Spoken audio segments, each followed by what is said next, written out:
قرآن پاک کی بے ادبی اگر کسی جگہ کرتے ہیں، عذاب نہیں آنے والا، تمہاری نسلوں میں کلمہ لا الہ الا اللہ محمد الرسول اللہ پڑھنے والے لوگ پیدا ہوں گے، اور جس زمین پر قرآن پاک کو جلایا گیا اس زمین سے 5 وقت اللہ اکبر کی صدائیں آنے والے دور میں دنیا دیکھے گی۔ یہ قرآن کا نظام ہے،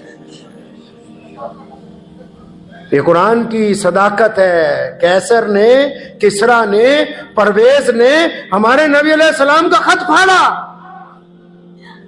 کہاں ہے پرویز؟ کہاں ہے کیسر و کسرا؟ کہاں ہے ہرمز؟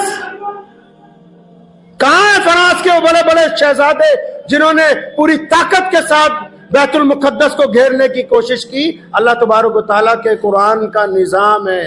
قرآن پاک اپنے انداز سے قائم کیا گیا، ایسی کتاب دنیا میں نہیں ہے۔ قرآن مریضوں کے لیے شفا ہے، قرآن نا امید لوگوں کے لیے امید کی کرن ہے، قرآن بزدل لوگوں کے لیے ہمت کا پیغام ہے، قرآن نفرت کے درمیان محبت کو پیدا کرتا ہے۔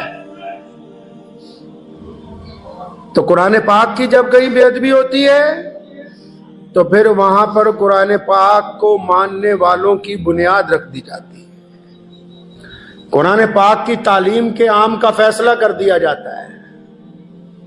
یہ اللہ تبارک و تعالیٰ نے دنیا کو بارہا دکھایا، ایک بار نہیں۔ اس میں کوئی مسلمانوں کا کمال نہیں ہے، نہ مسلمانوں کی تعداد کا۔ اللہ نے خود فرمایا کہ میں نے اس کی حفاظت کا ذمہ لیا ہے۔ اللہ نے فرمایا کہ میں نے قرآن کی حفاظت کا ذمہ خود اٹھا رکھا ہے، قیامت تک اللہ کی یہ کتاب قائم رہے گی، قیامت تک۔ پیارے نبی حضرت محمد رسول اللہ صلی اللہ علیہ وسلم کو یہ خوبصورت کتاب عطا کی گئی ہے۔ قرآن پاک نے اسلوب طے کیے زندگی گزارنے کے۔ ہم رنگ و رنگ، نسل و نسل کے لوگ ہیں اسلام کے اندر۔ حرم کے بیٹوں میں مکہ مکرمہ سے آپ دیکھ لیجئے، دنیا کی جس مرضی سمت میں نکل جائیے، قرآن پاک جو ہے کسی ایک قوم کا، ایک رنگ کا، ایک زبان کا، ایک نسل کا تھوڑی ہے۔ ہمارے ملک میں بھی جن لوگوں نے نعوذ باللہ قرآن پاک پہ اعتراض کیا کہ اس میں آتنک کی آیتیں، جب قرآن پڑھنا آتا ہی نہیں، جس دن قرآن پڑھو گے تو پتہ یہ لگے گا کہ آتنک واد کے خلاف جن آیتوں کو تم نے یہ کہا کہ آتنک کی ہیں، دنیا میں آتنک واد کے خلاف پہلی سرجیکل سٹرائک، دنیا میں آتنک واد کے خلاف پہلے حق اور انصاف کا اگر کوئی اعلان کرتا ہے تو اللہ تبارک و تعالیٰ کا قرآن کرتا ہے۔ قرآن پاک نے زندگی گزارنے کا کوئی شعبہ ہی نہیں چھوڑا جس میں انسانوں کی رہنمائی نہ کی ہو۔ تو مسلمانوں کا تو ایمان بڑھ جاتا ہے۔ دنیا میں پہلے دستور تھا نا، دھمکی دیتے تھے، لوگ ڈر جاتے تھے، قرآن نے اس کو بدل دیا۔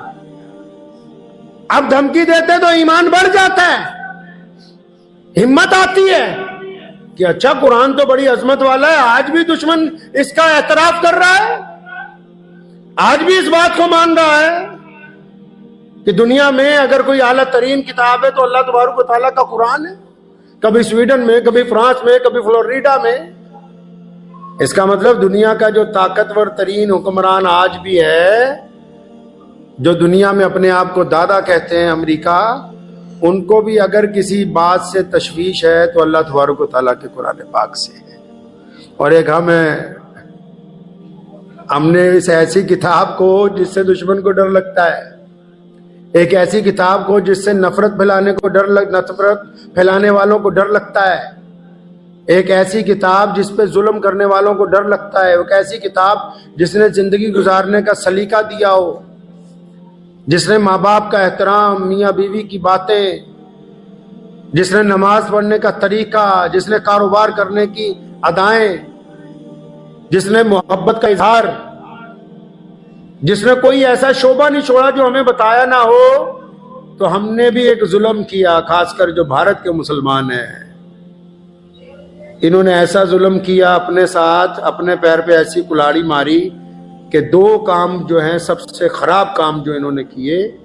ایک، پہلا قرآن پاک کو بند کر کے ناظرہ پڑھنا شروع کیا۔ اب ناظرہ پڑھنا کوئی گناہ تو نہیں ہے، لیکن بنا ترجمے کے پڑھنا گناہ ہے، مطلب سمجھ ہی نہیں۔ وہ کہندے بس بند کر دیو، جدو بوڑھا مر جاؤ پھر قرآن پڑھاواں گے۔ تو جی بس 500 روپے مولوی صاحب کو دیں گے، قرآن پڑھ دو، ہمارے ابا کا انتقال ہو گیا۔ آپ کبھی کسی مدرسے میں پڑھے ہیں؟ نہیں پڑھے تو چلے جاؤ 10 دن پڑھ لو۔ جو چھوٹے چھوٹے بچے ہوتے ہیں نا، ان کو کہتے ہیں فلاں کے گھر قرآن خوانی ہے، ہاں چلو دعوت ہے۔ اب اگلا کہتا ہے 2-2 4-4 صفحے کٹھی پٹی جاؤ، اتنا کہتا چودھری صاحب دیکھنا آ رہے قرآن کتنا پڑھیا کتنا نہیں پڑھیا۔ انہوں نے بہترین اللہ کی کتاب، جس نے انہیں سلیقہ دینا تھا زندگی گزارنے کا، قرآن پاک نے چھوٹی چھوٹی باتوں کا ذکر کیا ہے۔ قرآن پاک نے نماز کی وجہ تسمیہ بیان کی۔ قرآن پاک نے یہاں تک کہا کن لوگوں سے گفتگو کرنی ہے، کن سے نہیں کرنی۔ قرآن پاک نے یہ کہا کہ یتیموں کے ساتھ معاملہ کیسے کرنا ہے۔ قرآن پاک نے یہ بتایا کہ ظالموں کے ساتھ کس طرح گفتگو کریں گے۔ قرآن پاک نے کہا کہ سڑک پر چلنا کیسے، بیپار کیسے کرنا ہے، بھائیوں بہنوں کے ساتھ معاملات کیسے ہونے ہیں، مال کی تقسیم کس انداز سے کی جانی ہے، بیمار ہو جاؤ تو شفا کیسے ملے گی اس کتاب میں سے۔ سائنسدان بننا ہے تو کون سی آیتیں ہیں قرآن پاک کی جو دنیا کے رموز کھولتی ہیں۔ رسول اللہ کبھی سمندر کی طرف ایک قدم نہیں بڑھے، اور تحت الثری کا ذکر، تحت الثری کا، سمندر کے نیچے 7ویں تہ کا ذکر قرآن پاک نے کیا ہے۔ آسمانوں کے رموز کھول کے رکھے، انسان کے جسم کے رگ و پے کے رموز کھول کے رکھے، اور انہوں نے بھارت کے مسلمانوں نے اس کتاب کو بند کیا۔ کہتے ہیں ناظرہ پڑھا دے، جب ابا جی کا انتقال ہو جائے گا تو بخشوا دینا بس۔ دوسرا، حضور صلی اللہ علیہ وسلم کی سیرت نہیں پڑھی، سیرت کو بند کر کے فتووں کی کتاب لے آئے۔ قرآن پڑھتے، سیرت پڑھتے تو قرآن سمجھ میں آتا۔ 2 کام غلط کیے۔